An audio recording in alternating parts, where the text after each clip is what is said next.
안녕하십니까. 저는 40대 여성으로 최근에 겪은 일이 너무나도 무겁게 가슴에 남아 훌훌 털어내고 싶은 마음에 사연을 올리게 되었습니다. 혹시 이곳을 자주 찾으시는 분들 중에 저와 비슷한 일을 겪으신 분들이 있다면 저는 이런 방법으로 털어내게 되었다고 이야기를 하고 싶어서 말입니다. 공감이 가실지 모르겠지만 제가 살아온 아주 기가 막힌 이야기를 풀어보도록 하겠습니다. 모쪼록 제 이야기를 끝까지 들어주시고 저에게 따뜻한 말 한마디 공감 한번 해주신다면 더할 나위 없이 기쁠 것 같습니다.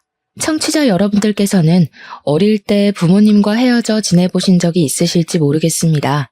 저는 어릴 때 부모님 두 분 모두 돈을 벌어야 하는 상황이었는데 제가 너무 어린 나이였기에 저를 맡길 데가 없어서 아이가 없는 이모 집에 저를 맡겨두었습니다. 이모는 결혼한 지 얼마 되지 않아 아이가 없었는데 제 나이 3살 때 이모 집에서 지내게 되었으니 3살이면 한창 예쁠 나이 아니겠습니까? 이모는 저를 정말 사랑으로 키워주셨습니다.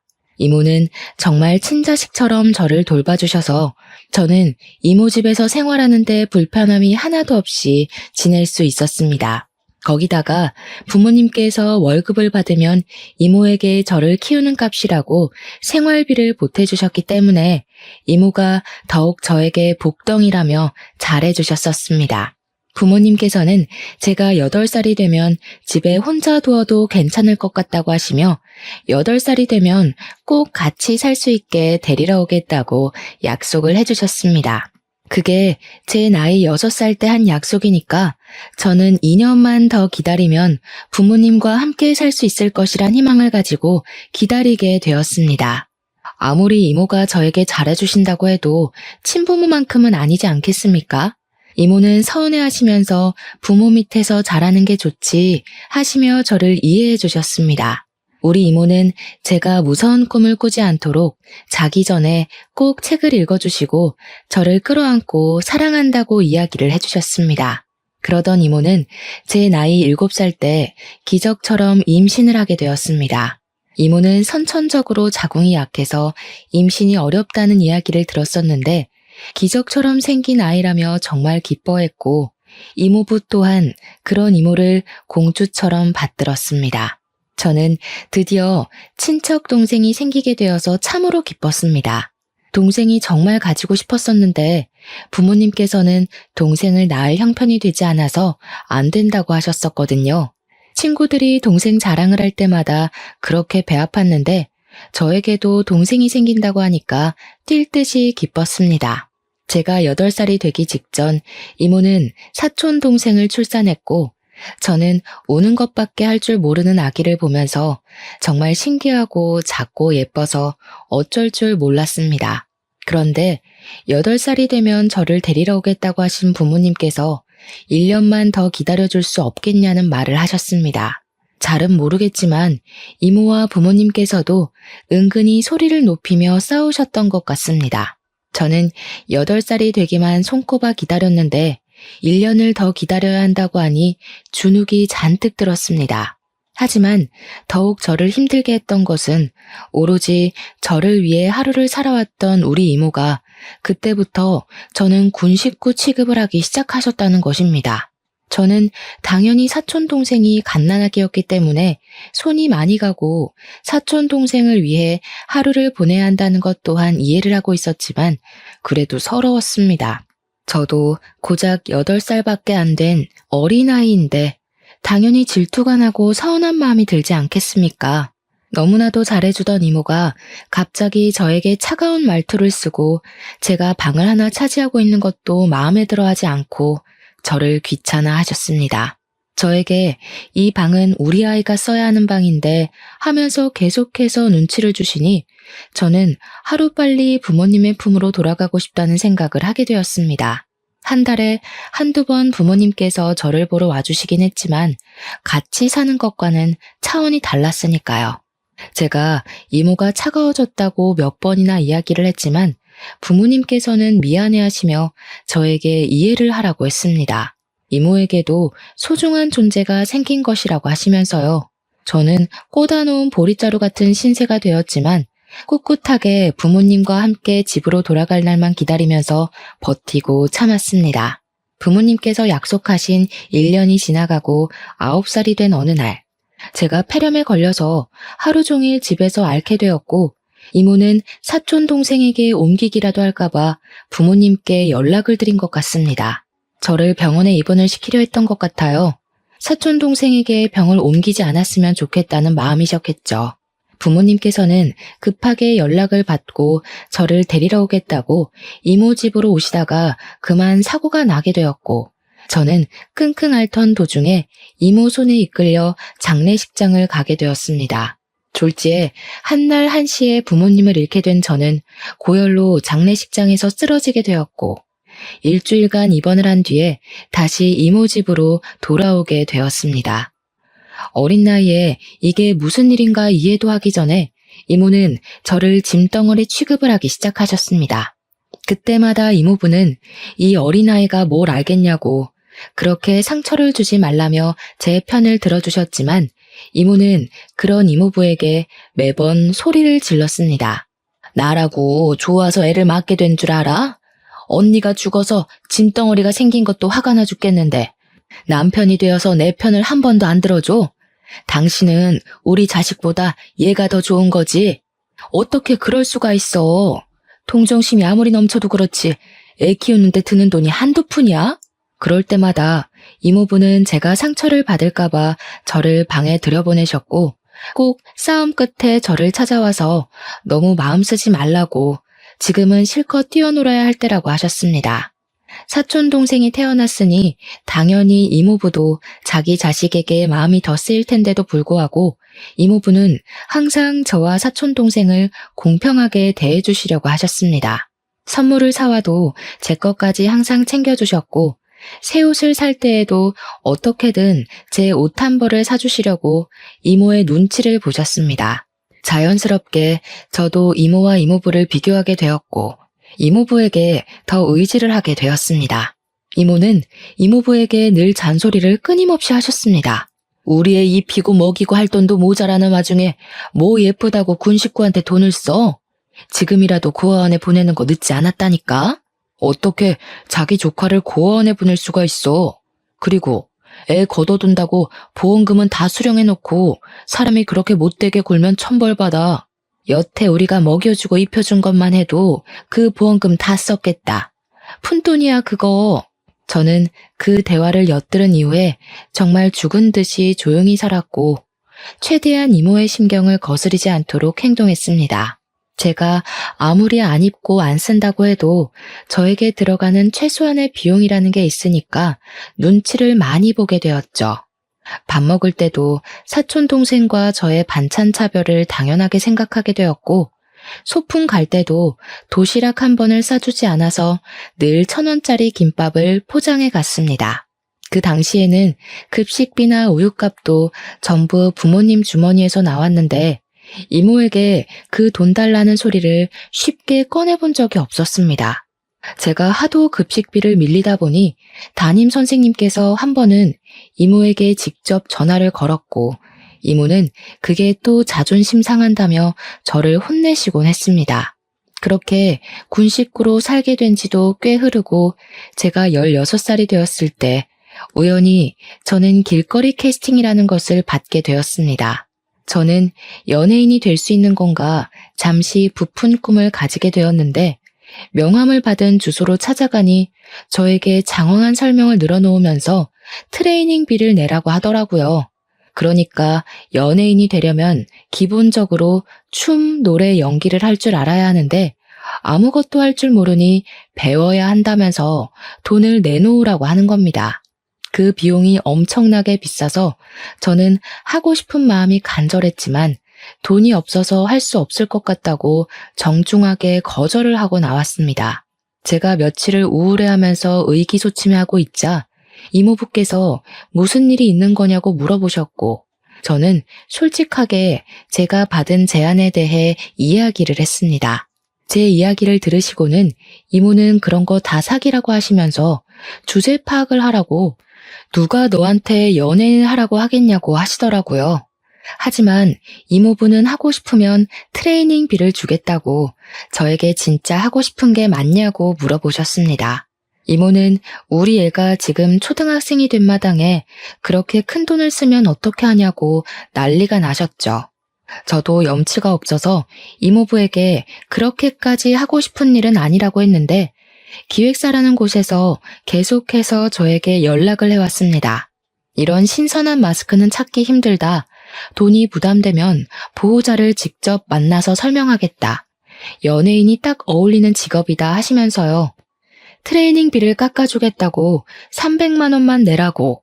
원래 6개월 트레이닝 비용이 700만 원인데 파격 할인해주는 거라며 저에게 하자고 하더라고요.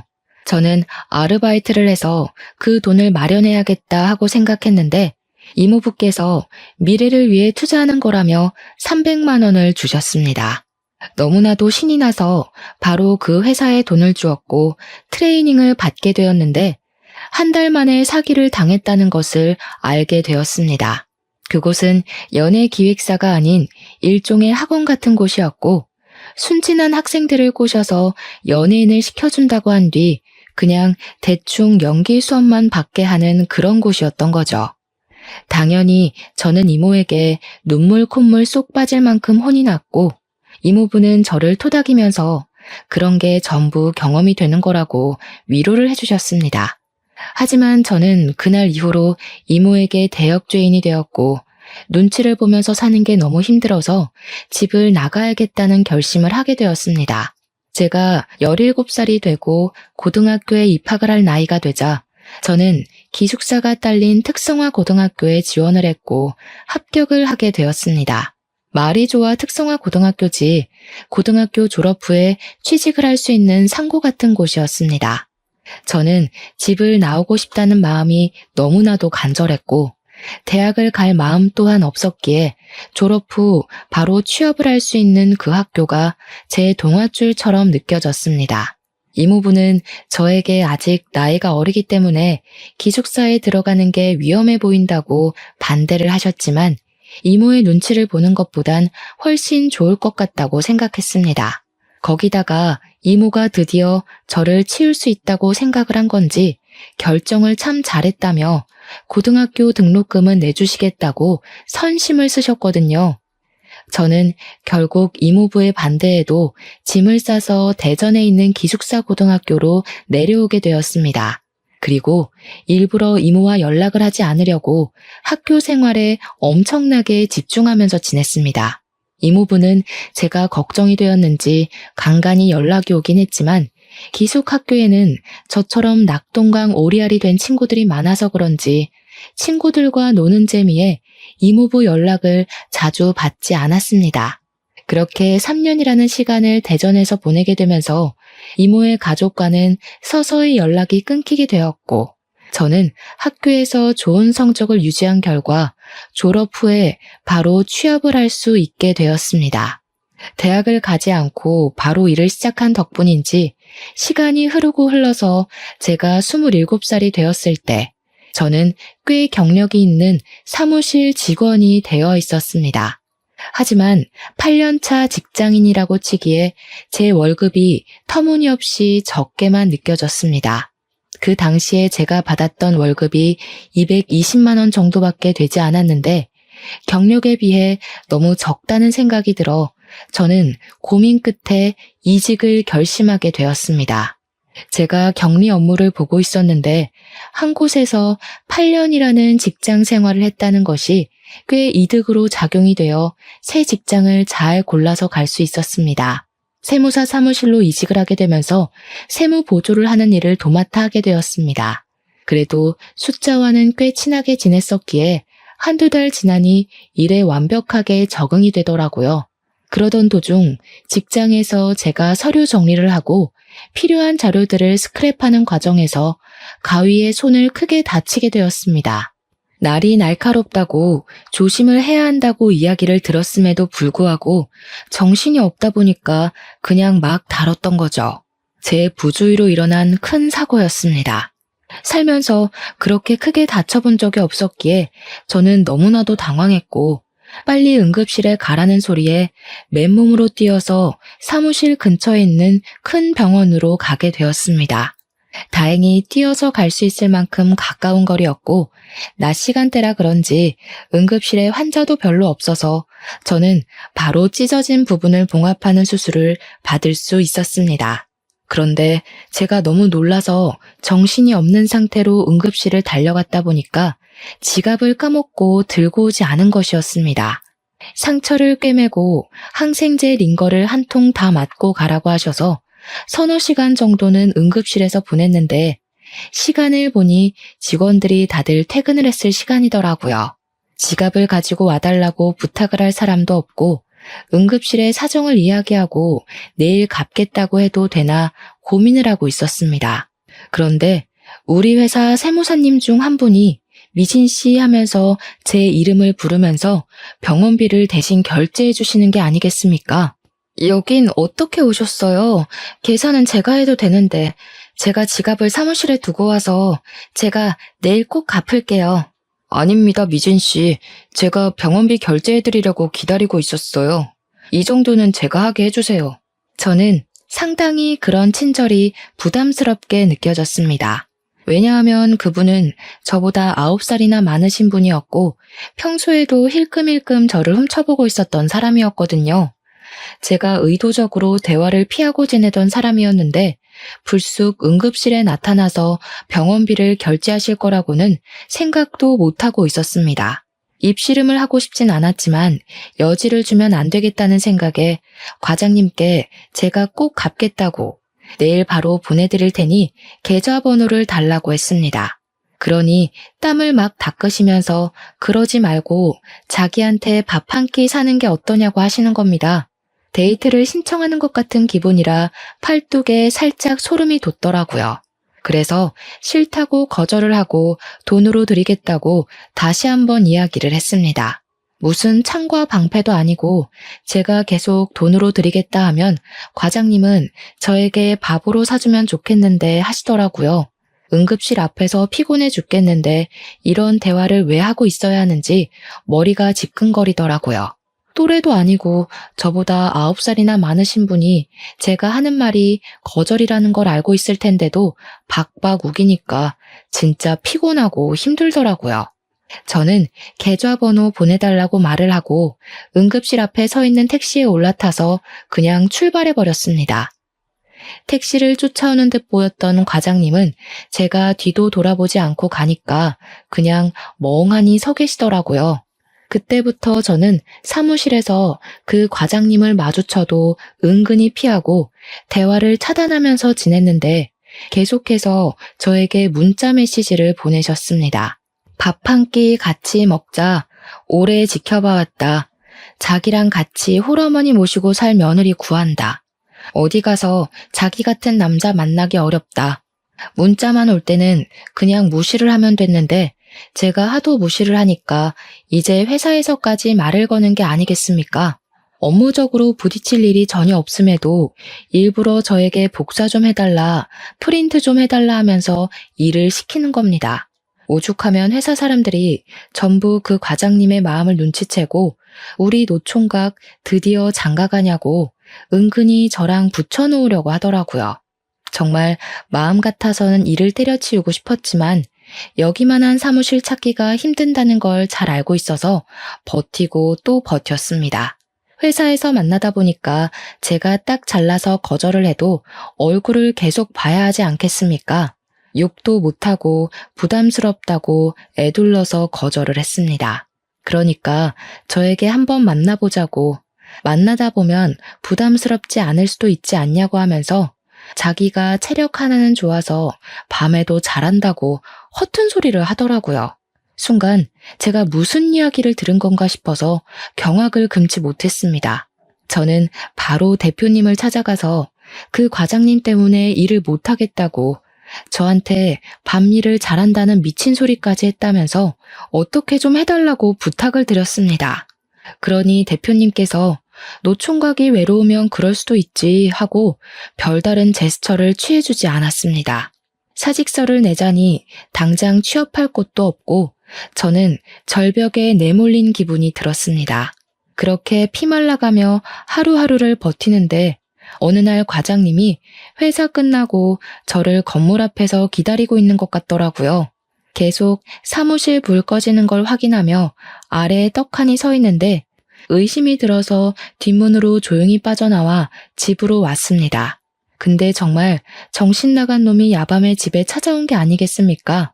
우리 집은 어떻게 알아낸 건지 띵동띵동 벨을 누르는데 무슨 스토커 같더라고요. 문 좀 열어봐요. 미진 씨, 우리 이야기 좀 해요.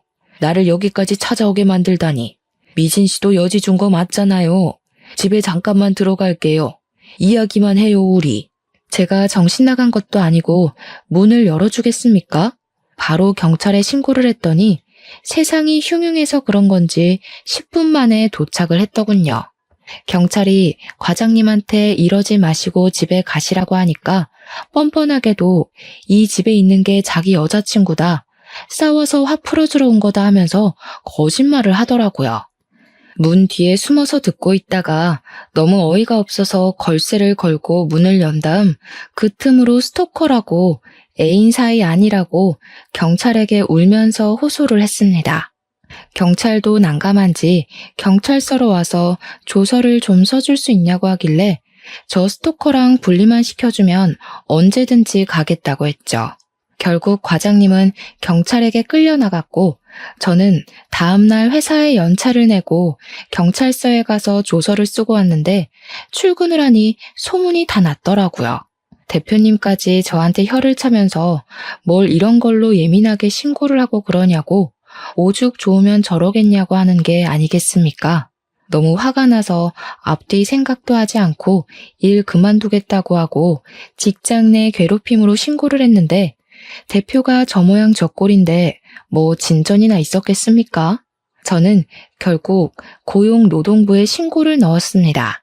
저는 사직서를 냈으니 한순간에 백수가 됐고 직장을 구하기 위해 이리저리 원서도 넣고 발로 뛰기 시작했습니다. 28살이니까 저 하나 취직할 곳은 있겠지 생각을 하다가 이왕이면 저도 스펙이라는 걸 좀 쌓으면 좋겠다 싶어서 자격증을 따기로 마음을 먹었습니다. 국비 지원이라는 좋은 시스템이 있어서 지원을 받아 학원을 등록하게 되었습니다.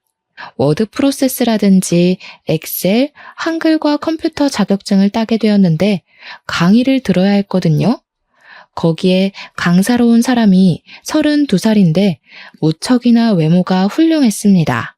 성격도 괜찮은 편인 건지 수강생들이랑도 잘 지내는 것 같고 수업이 끝나면 같이 맥주 한잔하러 나가기도 하고 하더라고요. 저는 김 과장 사건 이후에 사람을 좀 피하게 되고 소극적인 면이 도드라지면서 수강생들과 잘 어울리지 못했는데 강사님이 저를 불러주기 시작했습니다. 같이 놀다 가자고 술 한잔 할 건데 같이 가자고 하면서 저를 불러내어 주셨고 한두 번 자리를 하다 보니 다들 친해지게 되었습니다. 아무래도 기초만 잘 배우면 쉽게 딸 수 있는 자격증이라 그런지 자격증을 따고 취업 자리를 알아보고 있으니 강사님이 저에게 좋은 회사가 있다면서 추천을 해주시더라고요. 알고 보니 강사님의 지인분이 운영하는 회사인데 월급도 평균 급여 정도는 받을 수 있을 거라고 일도 쉽다고 한번 가보라고 하더라고요. 가구회사였는데 장부를 다루는 사무일을 보면 된다고 설명을 해주셨어요. 무엇보다 중요한 월급이 제가 원했던 금액과 비슷했고요. 저는 면접을 보고 사장님 마음에 들은 건지 바로 일을 시작하게 되었고 평화로운 시간이 다시 시작되었습니다. 그래도 강사님 덕분에 취직을 했으니 제가 밥을 한번 사겠다고 연락을 드렸는데 본인은 밥보다 술을 더 좋아한다고 술을 사달라고 하시더군요. 직장인의 스트레스 푸는 방법은 퇴근 후에 맥주 한 잔 아니겠습니까? 저는 강사님과 약속을 하고 술을 한 잔 하게 되었습니다. 한창 회사 이야기에 자격증 이야기를 나누다가 뜬금없이 저에게 남자친구가 있냐고 물어보시더라고요. 그래서 남자친구는 없다고 한동안 만날 생각도 없다 하면서 김 과장 이야기를 꺼내어 제가 당했던 일을 술술 털어놓게 되었습니다. 김 과장 덕에 남자 공포증이라도 생긴 것 같다고 이야기를 했더니 강사님이 엄청 진지하게 자기가 버팀목이 되어주면 안 되겠냐고 하더라고요. 사람으로 받은 상처는 사람으로 극복해야 하는 법이라며 자기랑 연애를 하면서 같이 노력해보자고 하는 겁니다.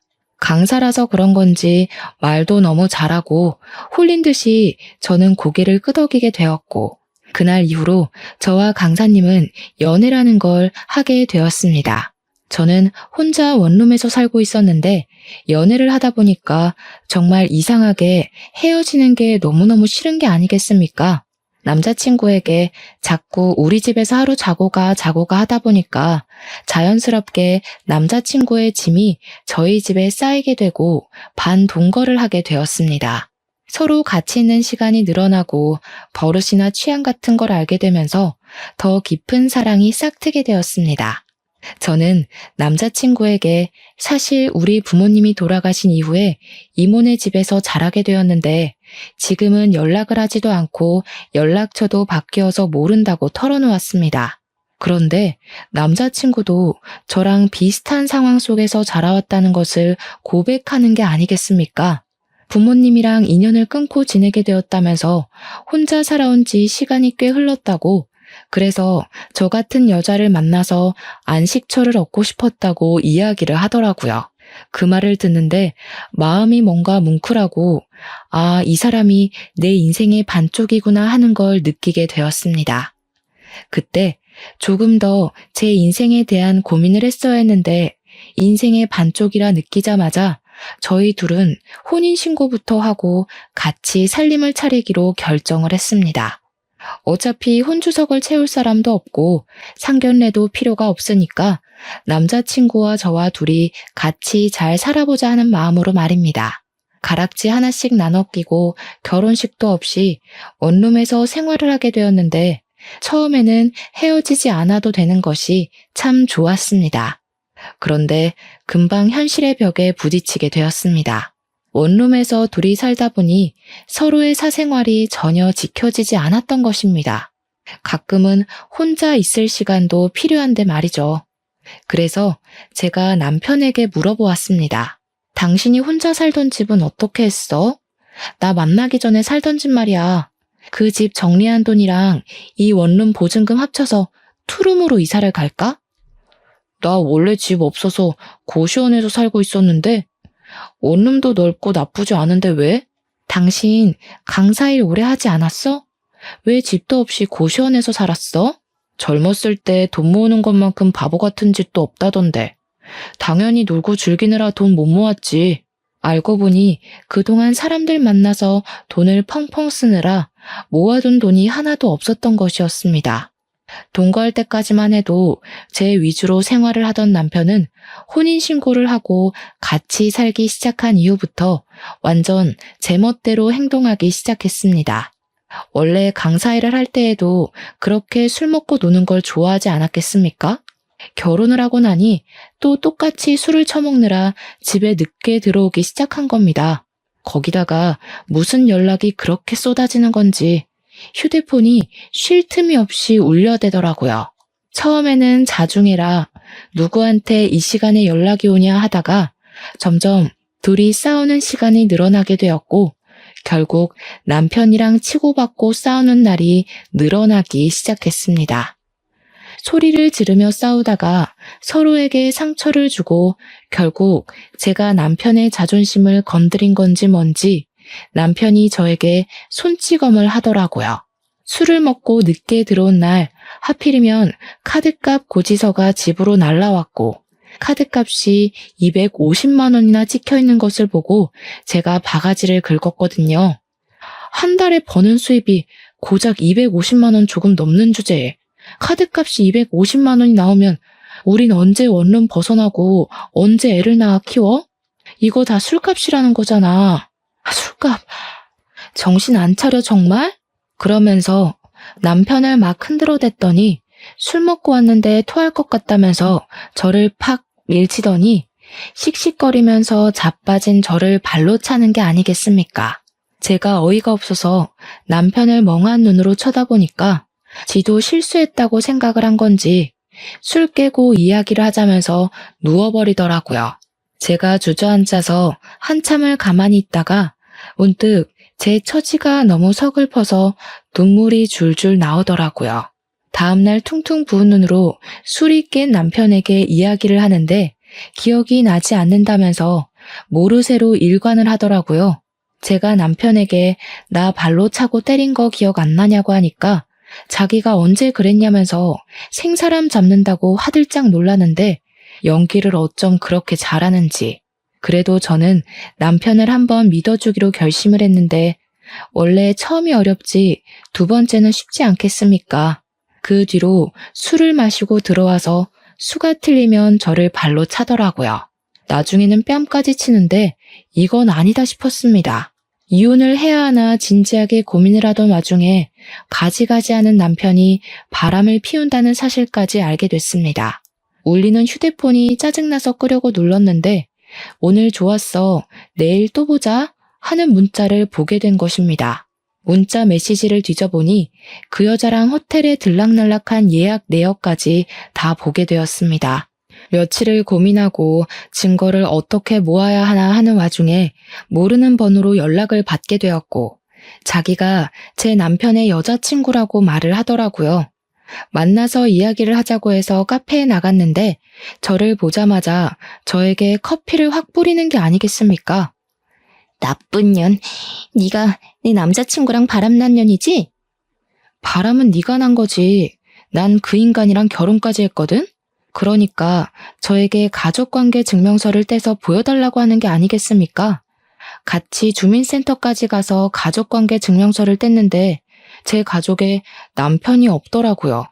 순간 눈을 비비고 이거 잘못된 것 같다고 하는데 내 연녀가 저에게 허언증이라더니 진짜네? 하는 게 아니겠습니까? 자기 남자친구에게 그만 들러붙고 꺼지라고 스토커로 신고하겠다고 하는데 저는 아무것도 믿을 수가 없어서 어지러웠습니다. 그날 혼란스러움을 가득 안고 집에서 남편을 기다렸다가 퇴근하고 온 남편에게 이야기를 하자고 하니 술을 또 먹고 들어왔더군요. 저에게 손을 올리면서 뭐? 하고 소리를 치는데 가족관계 증명서를 내밀었습니다. 남편이 쓱 보더니 갑자기 욕설을 내뱉더라고요. 왜 내 가족관계 증명서에 남편이 없어? 오늘 당신 여자친구라는 사람이 나를 찾아와서 스토커니 허언증이라니 떠들더라. 내가 당신이랑 헤어진 지 오래된 사이인데 정신병이 있어서 당신이랑 결혼했다고 착각하는 중이라고. 제정신 맞아? 내 집에 얹혀 살면서 내 돈으로 생활하는 주제에 뭐가 어쩌고 어째? 야, 말은 바로 해야지. 네가 나한테 용돈을 줬어, 카드를 줬어. 뭘 네 돈으로 생활을 해? 당신이 나한테 생활비를 한 푼도 안 주는데 그럼 수도세, 전기세, 밥, 반찬값 다 누구 돈에서 나오는 건데? 당장 짐 싸서 나가. 그러니 남편이 더럽고 치사해서 나간다면서 자기 집 몇 개 있는 걸 챙겨서 나가더라고요.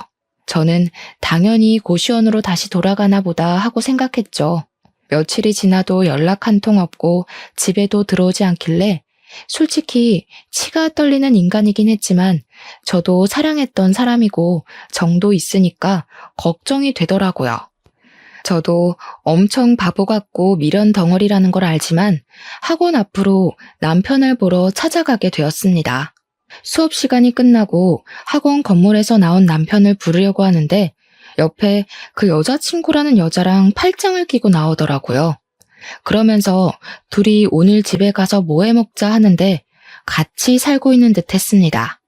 그러니까 그게 남편의 수법이었던 거죠. 혼자 사는 여자를 꼬셔서 사귀고 그 여자네 집에서 함께 기생하며 지내는 것 말입니다. 저는 모든 걸 깨닫고 완벽하게 망연자실하게 되었고 엎친 데 덮친 격으로 회사에서도 잘리게 되었습니다.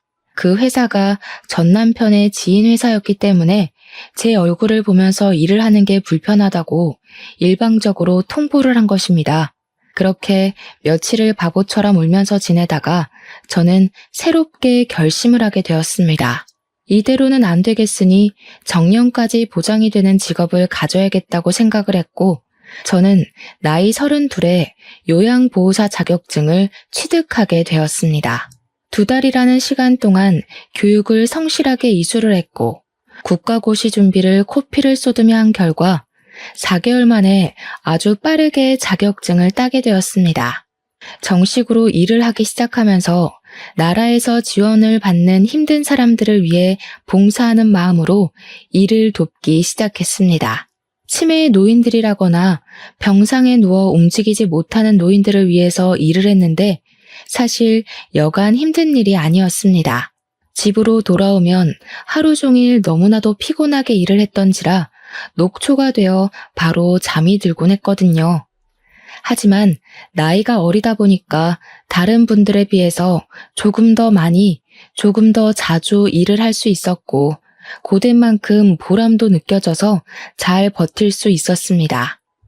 그렇게 병원이고 요양원이고 밤이고 낮이고 가리지 않고 열심히 일을 한 덕분에 보조금도 많이 지원을 받고 생각했던 것보다 훨씬 더 넉넉하게 생활을 할 수 있게 되었습니다. 일부 보호자분들께서 고생한다고 일당을 더 챙겨주시기도 했고 복지 일이다 보니 정부에서 나오는 보조금도 꽤 많았고요. 전 남편이었던 사람의 생각이 전혀 나지 않아서 나름 버틸만하다 생각했는데 제가 이사를 가지 않은 탓에 간간히 전 남편과 부딪히는 불상사가 발생하더라고요. 저는 그 인간이 잘 먹고 잘 사는 꼴이 보고 싶지 않아서 큰 마음을 먹고 원룸 전세 기간이 끝나자마자 지방으로 내려가기로 결심을 했습니다. 틈틈이 면접을 본 결과 지방에 있는 치매 요양원에서 입주 요양사로 일을 하게 됐습니다. 치매 노인들이 각양각색이다 보니까 꽤 힘들긴 했죠. 때리는 할머니도 있었고 욕을 하는 할아버지도 있었거든요. 하지만 뒤돌면 까먹으시는 분들이니 저도 마음을 비우며 일을 했습니다. 그러다가 저처럼 열심히 봉사를 하는 남자분과 눈이 맞아서 연애도 하게 되었고요. 3년이라는 시간을 같이 일하면서 보다 보니 꽤 괜찮은 사람이라는 걸 알게 됐습니다. 가식도 없고 봉사를 하는데 진심이구나 하는 걸 알게 됐고 연애를 36에 시작해서 나이 40에 결혼을 하게 되었습니다. 시댁에서는 가족도 하나 없고 모양도 빠지는 저를 예상보다 훨씬 더 예쁘게 생각해 주셔서 우리 며느리 하며 잘 해주셨습니다. 그렇게 인생 제2막이라 생각하고 행복하게 지내던 어느 날 우리 요양원에 새로 입소를 하신 분이 들어오셨습니다. 인적사항을 보는데 우리 이모랑 이름이 똑같아서 이모는 잘 지내시나 싶었는데 그 입소를 하신 분이 진짜로 저희 이모인 겁니다. 이모부가 보호자로 따라오셨더라고요. 제가 너무 놀라서 나 늙어버린 이모부를 부르니 이모부 또한 눈이 휘둥그레져서 미진아 하고 제 이름을 부르셨습니다. 제 손을 잡으시면서 잘 지냈냐, 어디 아픈 데는 없냐 하면서 저를 이리저리 살피시더라고요. 이모부는 잘 지내셨어요? 아니, 이모가 치매에 걸리셨어요? 사촌 동생은 어디 가고 이모부 혼자만 오셨어요. 그렇게 됐다. 우리가 너무 오랜 시간 소식이 끊긴 채로 지냈지? 네 사촌 동생, 그러니까 우리 딸이 몇 년 전에 세상을 등졌어. 네? 갑자기 왜요? 이모부의 이야기를 듣는데 저는 정말 깜짝 놀라고 말았습니다. 결혼을 일찍 한 사촌 동생은 2년 전에 남편의 나쁜 손버릇으로 이혼을 하게 되었는데 내내 전 남편이 스토킹을 하고 사촌 동생을 못 살게 굴었다고 하더군요. 피해 다니고 경찰에 신고도 했는데 본인 마음을 몰라주는 사촌 동생이 밉다면서 글쎄 사촌 동생을 피습했고 그 일로 목숨을 잃게 되었다는 겁니다. 그 현장을 이모가 직접 목격을 하게 되었고 그 충격으로 인해서 정신을 잃었는데 그 이후에 계속 깜빡깜빡하더니 이 나이에 치매를 앓게 되었다고 하셨습니다. 저는 너무 충격적이었죠. 이모에게 저 알아보시겠냐고 물어보니까 이모가 갑자기 눈을 동그랗게 뜨더니 엉엉 우시는 겁니다. 희진이, 우리 희진이. 저를 사촌동생으로 착각하셨는지 저를 끌어안고 엉엉 우시더라고요. 그 뒤로 제가 보이지 않으면 울면서 저를 찾았고, 제가 옆에 있어야지만 이모가 밥을 먹고 활동도 하고 그러시더라고요. 병원 측에서도 저에게 전담으로 맡아주기를 원해서 제가 직접 옆에서 케어하며 간병을 했습니다. 건강도 잘 챙겨드리려고 노력을 하고 있었는데 치매라는 게 참 그렇잖아요. 이모는 사촌 동생이 죽었다는 그날이 계속 떠오르는 건지 괴로워하셨고 시름시름 앓기 시작하셨습니다. 치매니까 그 기억부터 잊었으면 참 좋았으련만 결국 이모는 당뇨의 합병증까지 찾아오게 되면서 요양원에서 지낸 지 2년 만에 돌아가셨습니다. 이모부는 매주 찾아오셨는데 장례식장에서 저에게 그러더라고요. 네 이모가 그렇게 너를 구박하고 못살게 굴었는데 결국에는 네 손에 효도를 받고 눈을 감는구나. 이모가 치매라서 과거 기억을 다 잊으셨으니 다행이죠 뭐. 이모부는 앞으로 어떻게 하실 거예요? 이모부는 저에게 본인의 여생은 어떻게든 잘 지낼 거라고 걱정하지 말라고 하시더라고요. 이모부의 동생분이 미국에서 자리를 잡고 계셨는데 사촌 동생이 사고를 당한 이후 미국에 가려고 재산을 처분하고 준비를 하던 와중에 이모가 치매가 온 거라고 하시더라고요. 미국에서 치료를 받는 것보다 한국에서 지내는 게 낫겠다 싶어서 이모를 위해 남은 것이라고 하셨습니다. 하지만 이제 이모도 사촌 동생 곁으로 갔으니 미련 없이 미국으로 가신다고 하시더라고요. 그러면서 저에게 결혼도 했다고 들었는데 혼주석도 못 채워줘서 미안하다고 하셨어요. 통장을 하나 내미시면서 친정에서 혼수해주는 돈이라고 생각하라고 하시는데 제가 그 돈 못 받겠다고 거절을 했습니다. 이거 큰 돈 아니야. 너 키우면서 우리가 처형내 보험금에 손을 댔다. 너 그렇게 기숙학교 들어가고 나서 얼마나 후회했는지 몰라. 그러니까 이거는 부모님 보험금 돌려받는다 생각하고 받아. 이모부는 받지 않으면 버리고 갈 것이라며 협박을 하셨고 저는 마지못해 그 통장을 받았습니다. 이모부는 제 남편에게도 저를 꼭 잘 보살펴달라며 신신당부를 하셨고 미국으로 떠나시기 전에 저희 시부모님과 식사도 하셨습니다. 서로 가족으로서 너무 늦게 인사를 드리게 되었다며 우리 조카 잘 부탁드린다고 인사를 하시는데 눈물이 울컥하더라고요. 이모부가 주신 통장에는 5천만 원이라는 돈이 찍혀 있었고 저는 그 돈을 의미 있게 사용하고 싶었습니다. 남편과 상의 끝에 여성 쉼터와 미혼모 센터에 기부를 했고 시댁에서는 저와 남편에게 박수를 보내주셨습니다. 저도 어떻게 보면 남자 때문에 참 힘들었는데 저처럼 상처받은 여성들을 위해 사용하고 싶었습니다. 덕분에 지금까지도 이모부와는 간간히 연락을 하면서 남편과 성실하게 잘 살고 있습니다. 저처럼 상황이 따라주지 않아서 힘든 시기를 겪으시는 분들, 그리고 가정 간의 불화로 매일이 지옥 같으신 분들, 꼭 용기 내셔서 본인의 삶을 찾길 바라겠습니다. 제 사연은 이걸로 끝입니다. 들어주신 여러분, 정말로 감사합니다.